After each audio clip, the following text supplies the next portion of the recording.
Familia, estamos llegando a la conclusión de esta serie que nos ha sido de mucha bendición. Hemos aprendido muchísimo acerca de este tema, plantados en la casa de Dios. Y bueno, para cerrar esta serie están con nosotros nuevamente el pastor Ofir, el doctor Sergio y nuestro director, el doctor Felipe del Castillo. Vamos a recibirlos con un fuerte aplauso. Muy contentos de estar con ustedes. Gracias por la sintonización de esta transmisión. Gracias a toda la gente de Trigo y los Trigo Family, todos los grupos que les gusta también estar conectados y aprender junto con nosotros. Los que van a ver esta transmisión en otro día, en otra fecha, gracias por permitirnos estar con ustedes y en esta reunión tan preciosa. Hoy tenemos pues la cierre de un tema que ha sido, a nuestro criterio, había sido planeado abundante, 6 semanas, pero bueno, se nos fueron como agua literalmente. Tal vez hagamos una segunda parte con otro enfoque sobre lo mismo, sobre la iglesia virtual y la presencial. Para cerrar hoy está el doctor Sergio Anaya y el pastor Ofir Peña. Bienvenidos. Gracias, saludos, y bueno, aquí estamos cerrando este bloque que creo que va a ser de bendición. Qué gusto estar con ustedes. Hemos aprendido que Dios nos quiere plantados cerca de su presencia para dar fruto y ser firmes o estar fuertes, basados en el Salmo 92, donde la Escritura dice que seremos plantados en los atrios del Señor y daremos fruto, estaremos vigorosos, verdes como la palmera, daremos flor, y como el cedro del Líbano seremos firmes. Y hemos visto cómo el modelo bíblico en el libro de los Hechos, la sesión pasada, bastantes porciones del libro de los Hechos, es que estuvieran juntos, que estuvieran en una sola ánima o en un solo deseo, un solo de corazón, y que fue el modelo como el cristianismo se desarrolló y avanzó, perseverando en la palabra, las oraciones, la comunión unos con otros y el partimiento del pan. Y para cerrar, estábamos conversando sobre cómo cerrar esta sesión, esta serie, y nos llamaba la atención algo que el pastor Ofir nos compartía. Si podemos comenzar en esa porción sobre nuestro más grande modelo, Jesús. ¿Qué hizo Jesús, qué hizo Dios cuando se hizo hombre al respecto de esta verdad de una reunión presencial? ¿Qué hizo Jesús, Ofir? Ahí está la porción. Es Lucas capítulo 4 versículo 16. Vino a Nazaret, donde se había criado, y en el día de reposo entró en la sinagoga conforme a su costumbre, y se levantó a leer, y se le dio el libro del profeta Isaías.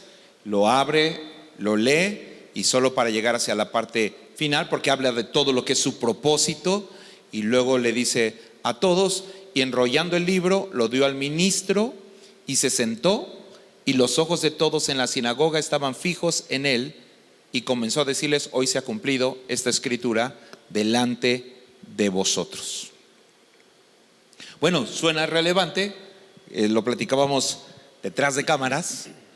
¿Por qué Jesús se congregaba? Así es. Digo, si había alguien que hubiera tenido el pretexto perfecto para no necesitar reunirse, congregarse o asistir. Porque él se congregaba no como el líder de la sinagoga, sino como uno más que asistía. Es que hay que aclararlo.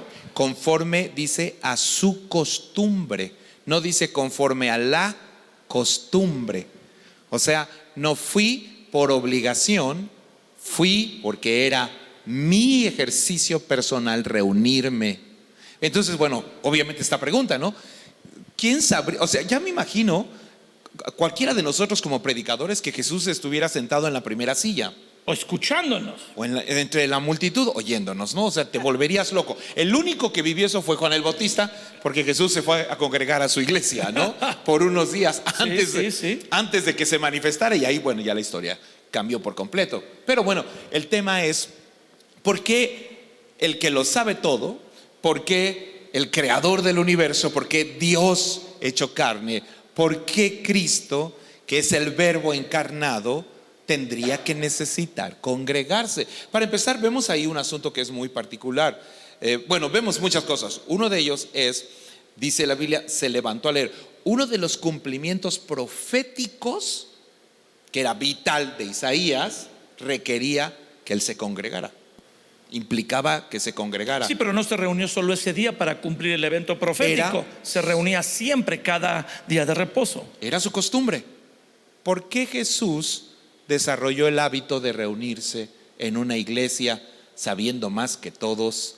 Y me imagino que en más de una ocasión ha de haber dicho del Estás enseñando predicador: mal. este cuate está pero mal de la cabeza, ¿no? Sí, y mira que no era la cosa más dinámica, ¿verdad?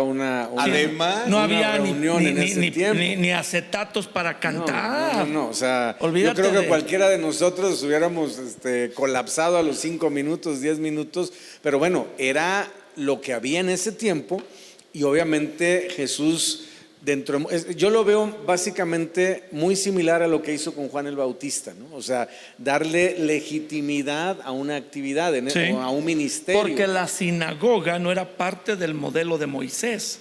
La sinagoga fue el recurso en una crisis que el pueblo de Israel hizo para mantener la fe en el exilio cuando fueron dispersados por Nabucodonosor. No había templo. Entonces, como no podían ir a Jerusalén una vez al año ni las 7 fiestas al año, se reunían en grupos de ¿cuántos judíos eran necesarios para una sinagoga? Creo que 11 o 9, no me acuerdo. Y entonces se reunían así. Fue una forma como de reaccionar para no desconectarse de su fe. Sí, y Jesús la legitimó. O sea, lo que nos acaba de mencionar Ofir le da legitimidad obviamente al ejercicio del reunirse aún antes de que existiera la iglesia. Ahora imagínate si no le da legitimidad a la iglesia, que ahora es obviamente el cuerpo de Cristo, ¿no? Y de él mismo, ¿no? Y que lo hizo, repito, con Juan el Bautista también. O sea, ¿cómo sabemos que el ministerio de Juan el Bautista estaba respaldado por Dios? Pues por las profecías y porque Jesús. Él dijo. Jesús legitimó el ministerio de Juan el Bautista y le dijo: es necesario, y se bautizó. Que el mismo Juan dijo: no juegues, yo soy el que tú me debías bautizar a mí, ¿no? Pero Jesús, y en ese, vamos a decirlo así, momento de su bautismo, viene el Espíritu Santo en forma de paloma, viene el Padre con esa voz: este es mi hijo amado. O sea, me impresiona. Jesús le da legitimidad, que es parte, yo creo, del principio espiritual de la iglesia. Jesús le da legitimidad al ministerio de Juan el Bautista y el Padre le da legitimidad al ministerio de Jesús. Porque literalmente eso es el Padre: este es mi hijo amado, en él tengo complacencia, ¿no?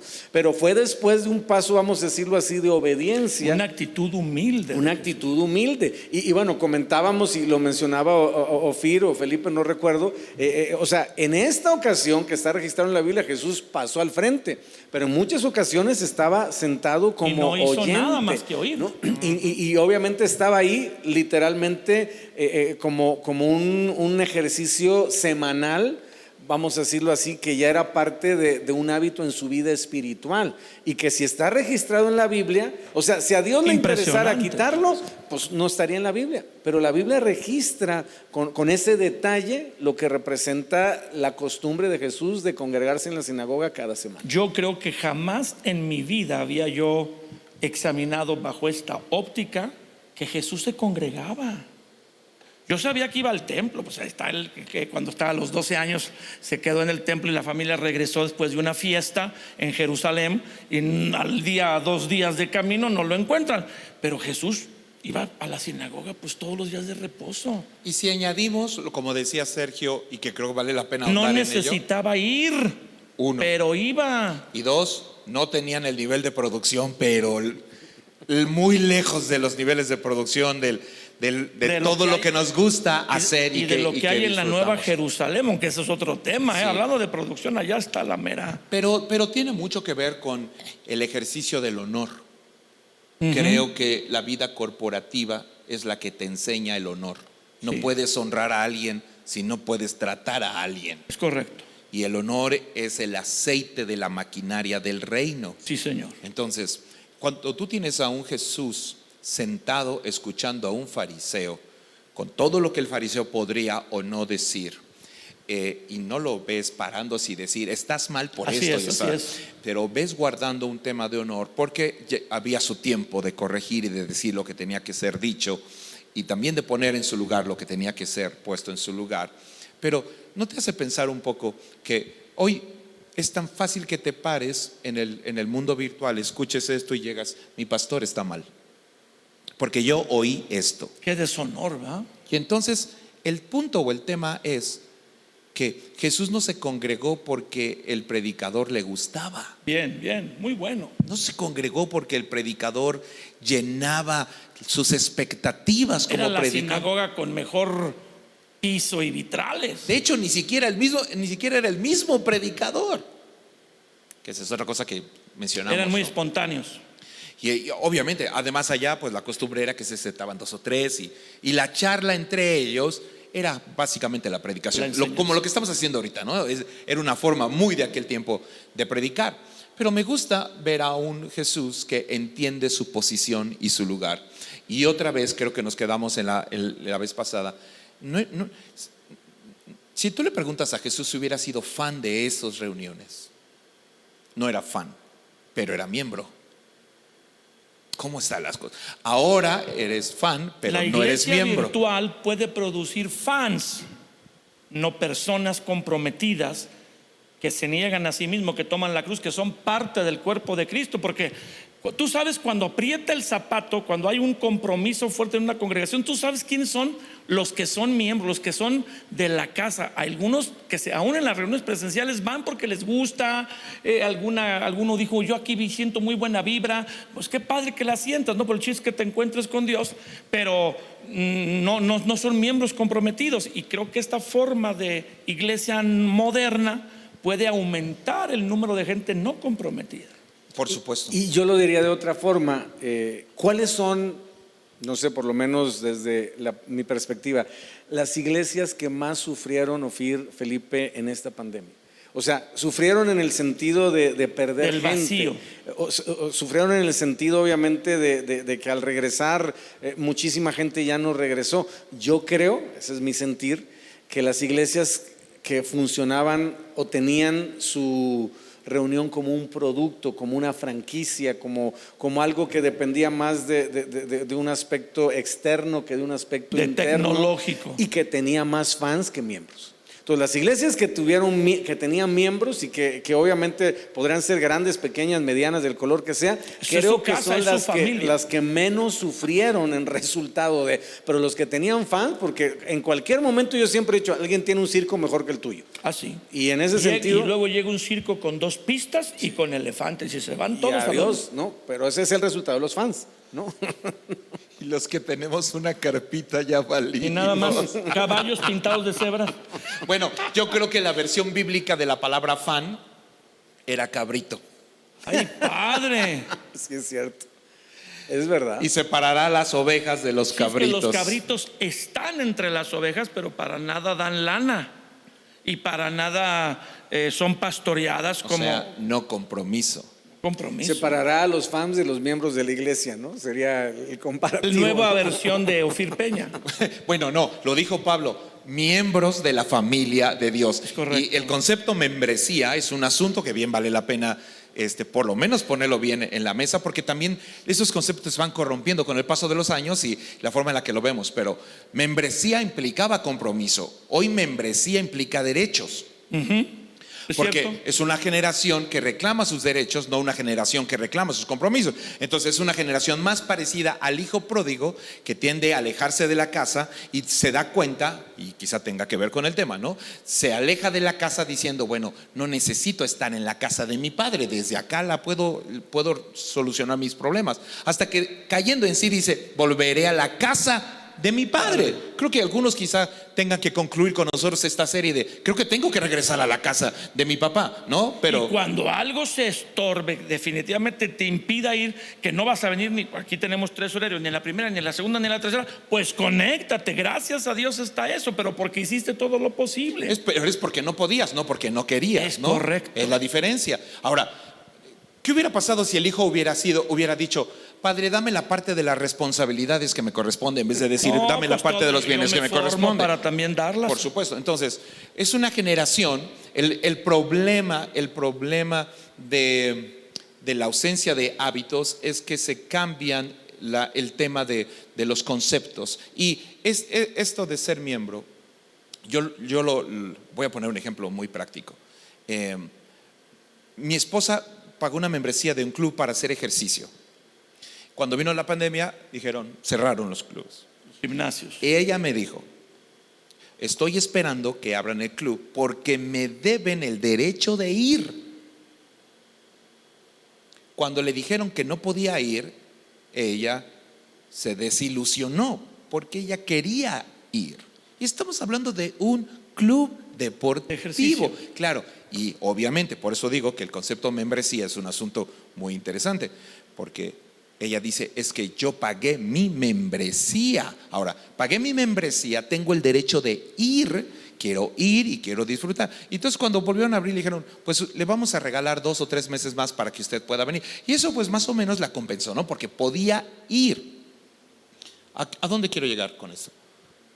Pablo dijo que alguien pagó nuestra membresía, nuestro derecho de ir y de estar, ¿no? Cristo con su sangre pagó nuestra membresía. Él dijo, venimos a ser miembros de la familia de Dios. Entonces, tú quieres tener el mejor pastor y quieres tener el pastor más comprometido del mundo contigo, pero tú no quieres ser la oveja más comprometida con tu iglesia. Wow. Ese Repítelo, a lo mejor si alguien se distrajo. Llamen a los que se distrajeron, digan, vengan, no escuchen esto. Sí, o sea, todos queremos tener al mejor pastor, pero nadie quiere ser la mejor oveja. Todos queremos al pastor que se entregue al 100%, pero nadie quiere, pero no queremos ser la oveja más comprometida de la iglesia. Ese es exactamente el concepto de membresía. Membresía significaba que habías elegido un nivel de compromiso alto, porque entonces la iglesia es un club ahora. Ay, padre. Bueno, eso ya estaba demostrado, ¿no? Cuando la gente se cambia de la congregación por cualquier cosa, su concepto de la congregación, de la iglesia, es que es un club. Voy a uno que me guste más, que me quede más cerca. Sí, y creo que esa parte es fundamental. Y hay muchos elementos, ¿no?, inherentes a eso. Por ejemplo, además tenemos un gobierno, un mundo natural sin entendimiento, que nos bombardea todos los días en la televisión y dice, consume para que apoyes a los negocios locales. Vamos a comprar a los restaurantes en línea. Vamos a ayudar a los comercios porque son esenciales.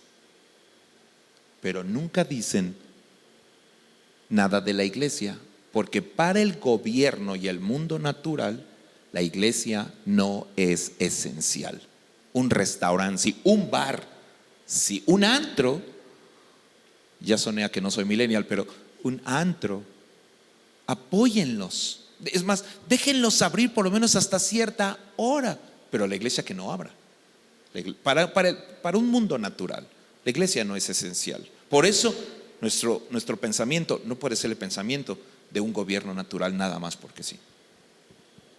Pues sí, yo insistiría, amados, en la importancia de ver la iglesia como lo es básicamente nuestro sentido de pertenencia eterno, porque obviamente ahí es donde nosotros crecemos, nos desarrollamos, como vimos desde las primeras sesiones, pero también es quien nos prepara para la vida eterna. Entonces, mucho de lo que nosotros somos o debemos ser tiene que ser resultado de nuestra permanencia en la iglesia y obviamente en el congregarnos y obviamente yo le añadiría algo que está implícito en lo que Jesús hablaba. Lo hacía por costumbre, no lo hacía a lo mejor por necesidad. O sea, Jesús no tenía quizás la necesidad de ir a la sinagoga, pero nosotros sí tenemos la necesidad de ir a la iglesia. Y si alguien como Jesús, que no tenía la necesidad, nos puso el ejemplo de tenerlo como un hábito permanente en su vida, o sea, una disciplina, ¿no? O sea, no representaba si... Es que eso es, Sergio. El congregarse hace que sea una disciplina para tu vida y todo lo que tiene disciplina no es agradable, pero da un buen resultado a los que se ejercitan en ella. Ahora, déjame poner otro ejemplo de algo que mencionaba Ofir, ¿no? En el aspecto de diferencia entre lo que buscamos en el pastor y lo que de alguna manera la oveja da, hablando de una membresía. ¿Cuándo hay más asistencia a una reunión? Cuando hay un invitado. o cuando hay alguien de fuera, o cuando de alguna manera viene alguien que tiene cierto, y digo, no estoy diciendo que sea malo, cierto reconocimiento por su carisma, por sus dones, por lo que sea, pero entonces ya no voy porque es una necesidad, voy porque va a haber algo que me llama la atención. Jesús nunca hizo eso. Jesús nunca dijo, hoy está el rabino fulano de tal, no voy. pues hoy no voy, ¿no? Hoy no va a estar el rabino fulano de tal, pues o va a estar, entonces ahora sí voy, ¿no? O me cuentan de qué se trató. Sí, o sea, él lo hacía porque ya tenía una disciplina, porque un hábito, hace bien. porque entendía que era obviamente importante, porque algún día él se iba a manifestar. Y escúchenme, él tenía que conocer la mentalidad de los rabinos, de los fariseos, todo, o sea, él convivió con todos Estuvo ellos. absorbiendo. Entonces cuando ya él se levanta, porque llega un momento en que ya él se levanta en la sinagoga y hace sana a una persona con la mano seca, a una mujer que estaba jorobada desde hace 15 años, y ya entonces les hace preguntas entendiendo su mentalidad, y les dice, ustedes si se cae su burro o animal, no digo si no lo sacan. Y esta mujer que había sido esclava de Satanás durante 15 años, ¿por qué no se le iba a sanar el día de reposo? O sea, a lo que voy es, él estuvo en el ambiente, o sea, no solamente fue en el sentido de calidad de bulto, ¿no? O sea, él absorbió, entendió obviamente la mentalidad, supo de qué manera hablar muchas de las parábolas de tal forma que entendieran, ¿no?, lo que representaba, y al mismo tiempo nos dio a nosotros ese factor de entendimiento de no se trata de ir cuando tengo ganas o cuando me gusta o cuando hay algo atractivo, porque entonces lo estamos comparando a ir al cine o a ir al teatro. Bueno, se ha rebajado realmente eso, sin la pandemia se había rebajado el concepto de por qué me reúno. Y yo estoy de acuerdo en que no hay que hacer la iglesia aburrida, ¿no? O sea, porque a veces tenemos la idea de que santidad y aburrimiento son como sinónimos, ¿verdad? ¿No? Y no es cierto. Claro que podemos tener una reunión amena, algo que obviamente sea cómodo para las personas en cuanto a lo que representa lugar, temperatura, el tipo de sillas. Digo, tampoco se trata de sentarlos en la punta de un cuchillo, ¿verdad? Espinas, no. Ponemos espinas para que sean como Cristo. Exacto, entonces, pero no es la esencia por la que yo voy. Yo no voy por las sillas, o no voy por el aire acondicionado, o no voy por la pantalla, o sea, es una añadidura. Voy porque es el lugar donde primeramente Dios me va a enviar bendición y vida eterna a mí y a mi familia, y porque es una necesidad y al mismo tiempo ya es una disciplina y un hábito en mi vida. Yo pienso que ese tema de los hábitos, los hábitos de Jesús, no creo que ninguno haya sido sobrante. No. No creo que los hábitos de Jesús sean, porque él no era religioso, era espiritual. Es correcto. Sus hábitos son espirituales. Para él congregarse era un hábito espiritual que implicaba muchas cosas. Y bueno, Sergio, tú de hábitos sabes, o del concepto de los hábitos y su función, ¿no? Cómo operan en la formación de carácter, y creo que mejor que muchos. Pero mi conclusión con respecto a esa parte era, cuando un hábito se altera, lo esencial se torna opcional. Entonces, el riesgo de romper un hábito, en el bueno o mal sentido de la palabra, es que lo que antes era esencial y vital se torne opcional en la mente de una persona. Si algo se hace opcional, entonces por ende se torna casual. La expresión casual es la más peligrosa de este asunto. Usamos la palabra casualidad porque se dio de vez en cuando, o se dio de manera fortuita. Pero piénsenlo, para bien y para mal, el manejo de los hábitos, como sea. Si se rompe el hábito, entonces congregarse ya no va a ser esencial, congregarse va a ser opcional. Tenemos que tener mucho cuidado con el tema de es opcional. Sí. Cuando lo usemos y cómo lo usemos, porque podríamos alimentar una mentalidad equivocada, ¿no? Y yo añadiría, Ofir, Felipe, algo más que espero nos ayude a entender la importancia de lo que estás diciendo. Es, hablando del tema de los hábitos, un hábito no se puede quitar, un hábito solamente se puede sustituir. Entonces, ¿qué ha pasado en esta pandemia? Muchas personas sustituyeron el hábito de congregarse por el hábito de sentarme en un sillón, prender la tele y obviamente conectarme a una transmisión. Que, insisto, ya después de, porque un hábito no se forma en un día, necesitas 21 días, 3 semanas, neurológicamente, emocionalmente, o sea, en todos los aspectos para que se pueda registrar, llámese el hacer ejercicio, llámese cambiar la alimentación, llámese cambiar la alimentación, levantarse temprano. Se requieren 3 semanas. Tú no puedes decir tengo un hábito después de una semana.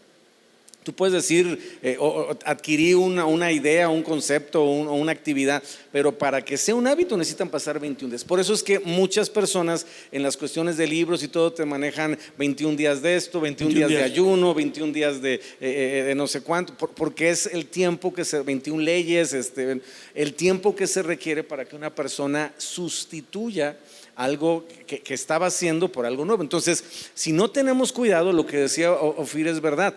Podemos sustituir el congregarnos o el alimentarnos de la palabra presencialmente por una conexión. Y entonces se convierte en una costumbre. Entonces ya me cuesta más trabajo y después de un tiempo ir. Lo modifiqué. O sea, ya todo es una imposibilidad. No, es que ya se me hizo tarde, es está que muy lejos, tráfico, está lloviendo, es que no te le puse gasolina al carro. Ya cualquier cosa es una justificación porque ya mi hábito no está establecido. Mientras yo tengo la disciplina, llueve, trueno, relampaguee, como decías hace unas sesiones, ¿verdad? Yo voy a estar ahí porque es mi costumbre y ya mi mismo cuerpo me lo pide. Y si lo dejo de hacer, hay una sensación rara, como el que deja de hacer ejercicio después de mucho tiempo y un día no lo hace, se siente raro, que le falta algo, se pone ansioso. Bueno, guardando la proporción del ejemplo, lo mismo sucede en el congregarme.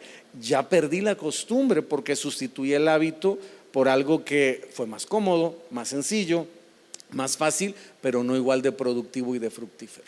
Y bueno, como la pandemia nos hizo no reunirnos 6 meses, 9 meses, 1 año en la Ciudad de México, de marzo a marzo, ya no fue opcional no poder reunirnos. Entonces, ahora que se renuevan o que se renueven en cada lugar las reuniones presenciales, que aquí en Guanajuato Dios ha sido muy bueno y le damos gracias a Dios que nos ha permitido reunirnos desde septiembre del año pasado, que ya se perdió, ya se hizo el hábito de conectarse. ¿Y ahora? Sí, ahí es donde yo creo que viene el reto, en lo que hablábamos hace un momento, ¿verdad? La opción de decir, okay. Lo hice porque no había la opción, pero sí. mi corazón es hacer lo que dice la Biblia. Sí, y por ejemplo, muchas congregaciones estamos tomando el balance, ¿no? A lo mejor ahorita todavía no podemos reunirnos todos los días o diario. Como antes. Exactamente, como antes, por prudencia, porque obviamente todavía está latente, obviamente, las posibilidades de contagio. Y entiendo, o sea, yo no creo que ninguno de nosotros esté planteando una locura de decir, obviamente hay protocolos en la mayoría de las iglesias de cuidado, de sana distancia, de todo eso, y hemos tratado en la medida de las posibilidades de mantener siempre ese esquema de cuidado a la gente, por amor a la gente y por respeto a las instrucciones de las autoridades, pero podemos balancearlo. En este momento ya tiene que ser un balance, ¿no? O sea, puedo tener una transmisión a lo mejor entre semana, pero voy a tener una reunión presencial el fin de semana donde voy a poder vivir la experiencia completa de lo que es congregar. Cuando una persona concluye que hacer algo o no hacerlo ya no importa, significa que algo en su vida ya fue afectado. Ya no es importante, ya no es vital. Bueno, si voy o si no voy, ya no es importante. No pasa nada. Ya hay un daño ahí. Yo creo que el mundo virtual llegó para quedarse. Sí. No se va a ir jamás. Sí. Y creo que es una bendición saberlo usar. Simplemente hoy nos están viendo de manera virtual. Es verdad. Así que y decidimos en este año, aunque podemos reunirnos los miércoles, no hacerlo para transmitir con esta forma que va a mantenerse el que nos reunamos presencialmente y cuando no lo podamos hacer nos conectemos, pero no para sustituir que ya no, entonces no necesitas venir presencialmente, ya nomás con la conexión es suficiente. Nosotros abrazamos esa verdad que hay que balancear, ¿verdad? Comentábamos que no vamos a condenar a los que no vienen. Sabemos que hay algunos que no pueden venir realmente y que a veces venían una vez al mes, una vez cada 2 meses, y hoy pueden estar conectados cada semana. Para ellos es una gran bendición esto que ha pasado, las transmisiones, mejorar la calidad, mejorar el contenido de lo que compartimos, pero porque no pueden venir. Pero los que pueden venir, el problema es que rompen su disciplina para crecer en Dios, para no plantarse, entonces van a dar muy poco fruto, nada de fruto, se van a convertir en una cosa rara, como fans de una congregación y no parte de una familia. Sí. El profeta le dijo a la mujer: va a venir una hambruna, vete a vivir donde puedas. No le dijo donde quieras, porque hay épocas para todos en los que está permitido hacer lo que podemos. Sí, nomás hay eso. Dijo: cuando la hambruna termine, Escoges. regresa. Y la mujer regresó a los 7 años a recuperar sus tierras, a recuperar las cosas, porque ahora quería estar acá. Entonces hay cosas que quisiéramos, pero no podemos, y hay cosas que No queremos. no. ¿Y qué sería, amados? O sea, ¿dónde queda? Toma, perdóname que te interrumpí así, ya estabas como muy animado. Toma tu cruz, niégate a ti mismo y sígueme, que es el primer paso de un discípulo de Jesús. O sea, de un verdadero discípulo, no de un fan, ni alguien como dicen, es que me gusta aquí porque hay buena vibra. No, no de un simpatizante ni de un fan, de un seguidor de Jesús. ¿Dónde está al quedarme en casa cuando yo puedo congregarme, cuando por un sentido de comodidad que lo justifique en mi externamente como sea, pero que yo sé en mi interior que me decidí quedar porque tuve flojera, no quise ir, ¿va? Ya no lo considero importante? ¿Dónde está el niégate a ti mismo, toma tu cruz? Ya no hay un discípulo. Sí, que es precisamente a lo que yo iba, ¿no? O sea, te leí la mente, Anaya. Sí, yo dije: ay, padre, qué miedo. Padre. En un terreno natural, ¿cuándo es más difícil?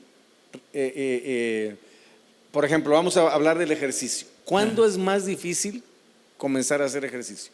No has hecho nunca. Cuando tenemos mucho tiempo sin hacerlo, ¿no? Una persona que ya tiene, no sé, 1 año, año y medio haciendo ejercicio todos los días, ya es casi en automático. Yo creo que ya se despierte, ya se viste solito y ya va literalmente en automático. Pero el primer día, ¿cuándo es donde más duele? ¿Cuándo es donde más trabajo cuesta? ¿Cuándo es donde te sientes más cansado? ¿Cuándo es donde al siguiente día pides esquina? Te duele todo. Cuando tienes mucho tiempo de no hacer algo. Y yo creo, amados, guardando la perspectiva de la comparación, que es lo que a muchos, si no tenemos cuidado, nos puede pasar. Ya perdimos la costumbre de congregarnos y obviamente eso ya está en la Biblia, Sergio. Sí, y entonces ahora nos está costando más trabajo que antes cuando nos congregábamos. Que a veces nos daba flojera. Sí, pero ahorita es más porque perdimos esa inercia y obviamente esa yo lo veo con mis hijas. Una de mis hijas, tú lo sabes, llega aquí a las 6 de la mañana, pero ya tiene, o sea, que ya no es una cuestión que yo te puedo decir en la mañana hay que ir a despertar o sacudir o resucitar o algo. O sea, cuando me doy cuenta ya se fue, ¿no? Pero ya tiene un hábito, una costumbre, vamos a decirles, una disciplina de cierta cantidad de tiempo. Si ella lo dejara de hacer 3 o 4 meses, el primer día que vuelva a tener que venir a las 6 de la mañana, le va a costar Dios y su ayuda porque ya perdió la costumbre. Y eso es lo que nos puede pasar o está pasando en la iglesia en general. Tenemos muchos cristianos que ya perdieron la costumbre de congregarse y entonces ahorita cualquier pretexto es bueno para decir no puedo. Pero realmente yo tengo que ser proactivo y vencer ese obstáculo para poder volver, porque hay un enemigo que no va a querer que las personas regresen. Si no nos congregamos, ¿cuándo nos van a estimular otros al amor y a las buenas obras? Que básicamente es como animar. Digo, para traducir esto, cuando tú vas a la congregación o has estado en alguna reunión, que otros te animan, o que alguien dice: es que sentí orar por ti, viene y llora y haz de cuenta que ora tu vida, que de algo que como que la vio en una pantalla y tú dices: ¿cómo es posible que esté orando lo que yo? Esa es la bendición de estimularnos. Dice Hebreos 10 versículo 23, Hebreos 10 23, mantengamos firme sin fluctuar la profesión de nuestra esperanza. Fiel es el que prometió, el cual también lo hará. Y dice, y considerémonos unos a otros para estimularnos al amor y a las buenas obras. ¿Cómo nos estimulamos al amor y a las buenas obras? No, versículo siguiente, no dejando de congregarnos, como algunos tienen por costumbre, sino exhortándonos. Y ya exhortar no es estimular, es un poco más firme, más fuerte, con más fuerza. Primero te estimulo, pero luego te exhorto. Y no dejes, por favor, te está haciendo mal. Exhortándonos tanto más cuando vemos que ya el Señor viene por segunda vez. Y los que no se reúnan presencialmente se van a quedar. No es cierto, no. Fue una broma para acalambrar a alguno. Se van a quedar. Bueno, es que puede ser porque dice la Biblia que cuando venga Jesús estarán dos. Uno será tomado y otro será dejado. Así que cuando Jesús venga hay que estar con otro para que tú seas el que se vaya y el otro sea el que se quede. Estoy aquí haciendo chistes bíblicos. Adelante, Ofir. Bueno, se demostró, porque ya el tiempo se nos fue, se demostró que la gente que se congrega regularmente en una iglesia, son estudios neurológicos comprobados, que la gente que se congrega en una iglesia tiene menos problemas digestivos, circulatorios y respiratorios. Se demostró, se comprobó que la gente que va a una iglesia una vez al mes reduce entre un 30 y 35% el riesgo de morir. Si se reúnen semanalmente, el riesgo disminuye aún más. Y también se comprobó que el hecho sencillo de subirte a un carro o un transporte público e ir a la iglesia con frecuencia por varios años está relacionado, según algunos estudios, con gente que vive más y se enferma menos. Así que sí vale la pena congregarse. Un consejo final para despedir la serie y decir, esta es la pepita de oro que yo quisiera. Imagina, pues Dios te guarde, que un hermano tuyo, una hija tuya no estuviera congregándose. ¿Qué sería la pepita de oro que le dirías? Pues básicamente que es muy importante reconocer que de manera aislada o individual el riesgo obviamente de caer en el engaño o caer en el desánimo es muchísimo mayor. Que estando solo es más fácil que el enemigo obviamente nos ataque, porque está comprobado aún en el reino animal que la oveja que el enemigo ataca no es la que está en el rebaño, es la que está aislada, la que se pierde, la que de alguna manera se destantea o simple y sencillamente se desvía. Entonces estar juntos en armonía, el congregarnos, el ser parte de una familia espiritual es una protección aún contra todo ataque del enemigo en nuestra vida. La pepita de oro, porque yo creo que una de las personas más analíticas y pensantes bíblicas eres tú. Estuvimos 6 sesiones juntos, fue maratónico y give me 5. Eso es todo.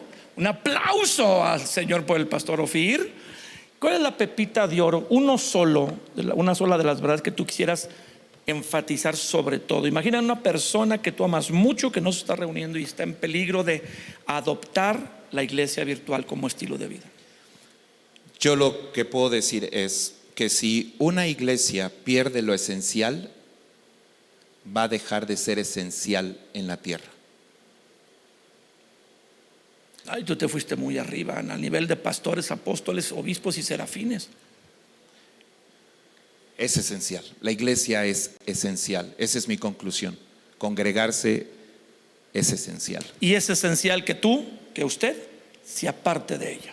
Gracias a Dios, cuando por un motivo importante no pueda venir, puede conectarse. Pero si usted puede, aquí le esperamos. Y en todo lugar donde Dios lo ha puesto a usted, te ha puesto a ti, plantado en la casa de Dios, para que estés vigoroso, verde y aún pasado mucho tiempo des fruto, para que ahí florezcas y crezcas como una palmera y seas firme como un cedro, dice la palabra. Dios te bendiga y qué bueno que has estado con nosotros. Seguimos adelante con la reunión. Gracias, Sergio. Con mucho gusto. Gracias, Pastor Ofir. Un placer para mí. Conéctese. Aquí estamos. Dios les bendiga.